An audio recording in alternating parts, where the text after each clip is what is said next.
Hai Fuse Fam, perkenalin aku Joyce dari Fuse Purpose. Nah, hari ini aku mau sharing sedikit tentang satu judul yaitu Make No Assumption. Tapi sebelumnya yuk kita sama-sama berdoa ya.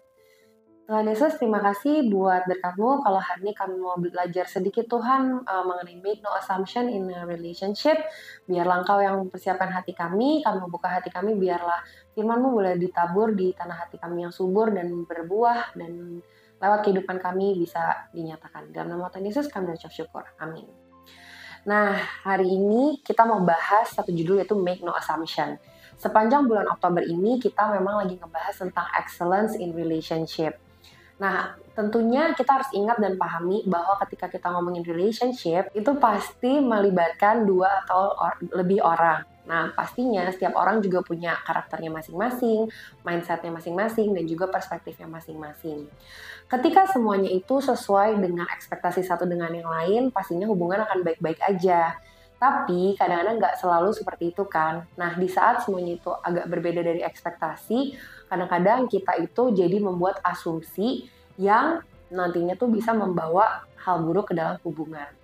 Nah, hari ini kita mau memahami bersama-sama nih bahwa memiliki asumsi sebenarnya itu bisa membawa hal buruk seperti memicu kesalahpahaman, false judgment, atau bahkan membawa kita melakukan respon yang salah terhadap orang lain. Penting untuk kita ngerti bahwa sebenarnya sebagai orang Kristen, Tuhan itu maunya kita seek the truth in love dan belajar mendengar dengan humility dan tidak bertumpu pada asumsi pribadi kita aja. Nah, kita buka dulu yuk satu ayat dari Amsal 18 ayat 13 yang bunyinya, "Jikalau seseorang memberi jawab sebelum mendengar, itulah kebodohan dan kecelaannya." Di ayat ini tuh udah jelas banget dikatakan bahwa sebelum kita memberi jawaban, kita tuh harus mendengar. Nah, satu, assumption preempt reality. Atau bisa dibilang asumsi sebenarnya tuh sering mendahului kenyataan. Salah satu cara paling umum ya, asumsi bisa terwujud adalah ketika kita tuh udah membuat narasi sendiri dalam pikiran kita tentang apa yang dipikirkan atau dilakukan orang lain, padahal itu belum tentu sesuai dengan kenyataannya. Nah, tanpa komunikasi yang jelas, kita mengisi kekosongan tersebut dengan asumsi kita sendiri dan kita menginterpretasikannya sendiri nih. Nah, hal-hal ini loh yang biasanya bisa menyebabkan kesalahan penilaian tentang niat orang lain. Contohnya, misalnya nih, kita ngajak teman kita pergi, terus kita ditolak sama teman kita. Mungkin sebenarnya teman kita emang lagi sibuk atau lagi dealing with their own personal problems. Tapi sebelum kita tahu, kita udah berasumsi, oh kayaknya dia nggak suka deh sama gue, atau dia nggak mau deh pergi sama gue. Nah, karena kita menciptakan asumsi kita sendiri itu, malah nantinya jadi memicu ketegangan yang sebenarnya tuh nggak diperlukan dalam hubungan tersebut. Makanya better kita untuk tahu dulu nih kenyataannya sebelum membuat asumsi. Nah, yang kedua, assumption juga memicu kita memberikan respon yang kurang baik. As I said before, kadang-kadang asumsi itu juga mempengaruhi respon emosional kita. Jadi, karena kadang-kadang kita tuh terlalu mempercayai asumsi kita sampai membuat kita tuh lupa untuk memverifikasi kenyataan dan kebenarannya, dan bahkan malah memilih untuk meresponi atau bertindak berdasarkan keyakinan yang kita udah bikin sendiri nih. Nah, padahal harusnya kita harus boleh nih meluangkan waktu untuk coba cek dulu, memverifikasi dulu kenyataan dan kebenarannya. Kadang-kadang kalau kita nggak mencek atau nggak memverifikasi kebenaran dan kenyataan, yang ada reaksi kita itu malahan cuman dipicu oleh asumsi tersebut dan berakarnya bukan pada realitas yang sebenarnya gitu. Nah, yang terakhir, asumsi bisa juga menjadi pemicu rusaknya hubungan dan bahkan bisa memicu gosip kalau nggak diluruskan. Jadi, kita tuh nggak boleh membiarkan asumsi kita untuk begitu aja tanpa diluruskan dan tanpa diverifikasi, karena itu nantinya bisa menjadi pemicu rumor yang malah akan membawa hubungan kita tuh semakin rusak lagi. Nah, cara kita menafsirkan suatu situasi dapat terdistorsi ketika kita membagikannya kepada orang lain. Jadinya efeknya berantai dari yang mungkin asumsi itu sifatnya pribadi, tapi malah meluas dan jadinya nggak enak dong ya pastinya. Nah, tiga hal tadi itu udah menjelaskan bagaimana sebenarnya asumsi bisa merusak atau membawa dampak buruk terhadap hubungan. Nah, tapi hari ini kita mau belajar dari Tuhan Yesus sendiri bagaimana dia tuh bisa mematahkan asumsi dengan kebenaran. Nah, di zaman itu, Tuhan Yesus tuh ada beberapa contoh yang dia sendiri melakukannya, di mana dia mematahkan asumsi, nggak cuman asumsi yang ditimbulkan di sendiri, melainkan dari yang ada di lingkungan pada saat itu. Yang pertama, asumsi tentang dosa dan penderitaan. Kalau kita ingat di Yohanes 9, murid-murid Yesus tuh, dan Yesus itu bertemu dengan seorang yang buta. Nah, murid-muridnya berasumsi bahwa orang buta ini menjadi buta gara-gara mungkin dosa pribadi dia atau dosa keturunan dari orang tuanya. Karena memang di zaman itu, asumsi masyarakat yang beredar itu kepercayaan umumnya kalau penderitaan itu adalah hasil dari dosa yang kita lakukan atau dosa turunan. Namun, justru Yesus membantah asumsi tersebut dan menyatakan bahwa kebutaan dari orang tersebut bukan dikarenakan dosanya, melainkan itu justru memberikan kesempatan bagi Allah untuk lebih menunjukkan kuasanya. Dan itu tuh gampang banget buat Tuhan menyembuhkan orang buta tersebut dan memang mematahkan asumsi orang-orang di zaman itu. Nah, contoh lagi nih, asumsi mengakibatkan kebutaan rohani. Di zaman itu, mungkin yang dilihat sebagai leaders untuk rohani itu orang-orang Farisi.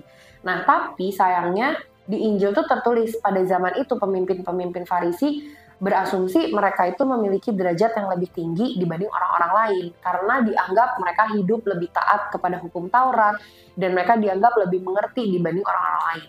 Tapi Yesus tuh sering menantang asumsi-asumsi tersebut dengan menunjukkan bahwa justru ketika mereka merasa mereka hidup benar-benar taat kepada hukum Taurat, tapi sebenarnya mereka mengerti nggak firman Tuhan, mengerti nggak kebenaran firman Tuhan. Yesus mengatakan bahwa perilaku lahiriah sama dengan kemurnian batin.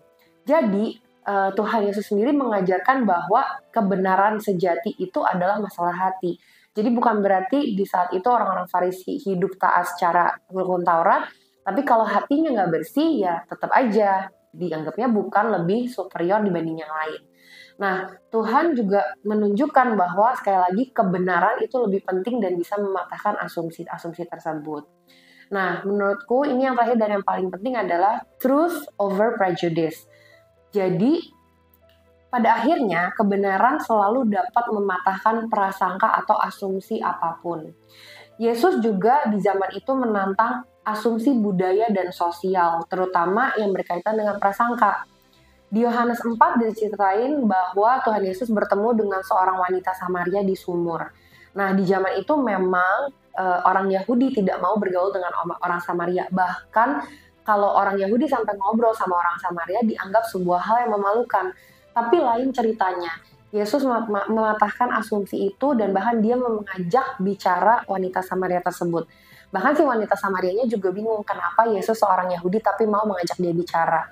Nah, lewat kejadian ini kita tuh bisa memahami bahwa Yesus tidak mau norma, prasangka, dan asumsi masyarakat jadi malah mendikte cara dia berinteraksi dengan orang-orang di sekitarnya.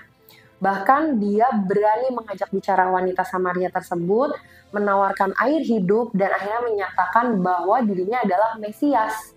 Nah, ini merupakan bukti nyata sih bahwa kebenaranlah yang bisa meruntuhkan penghalang yang membuat kita menjadi terbatas dan justru kita jadinya nggak mau memperluas kemampuan kita untuk mengerti dan memiliki pemahaman yang benar. So, dari 3 kejadian itu aja, konklusinya kita bisa lihat nih bahwa asumsi itu sebenarnya tuh udah kayak penutup mata, membuat kita buta dalam melihat kebenaran.